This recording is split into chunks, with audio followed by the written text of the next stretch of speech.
लाहौर में जाली नोटों से कुर्बानी के जानवर खरीदने वाले मुलजिम को गिरफ्तार करके मुकदमा दर्ज कर लिया गया है।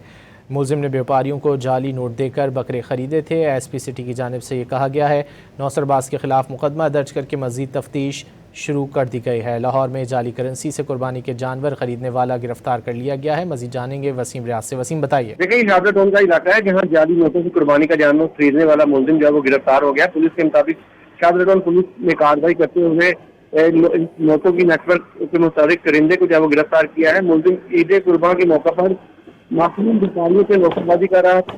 शादरा पुलिस ने इतला मिलते ही जो है वो फौरन वहाँ पे कार्रवाई की और इस शख्स को जो है वो हिरासत में लिया, जिससे तमाम के तमाम नोट जो है वो जाली निकले। मुलजिम मिली शादरा और शादरा टाउन के एरिया में व्यापारियों से बकरे खरीदे और जाली नोट देकर वहाँ से वसूल देकर हुआ। इसके बाद पुलिस ने कार्रवाई करते हुए इसको हिरासत में लेकर मजीद कानूनी कार्रवाई शुरू कर दी और इसके खिलाफ मुकदमा दर्ज कर लिया। बहुत शुक्रिया वसीम रियाज इन तफसीलात के लिए।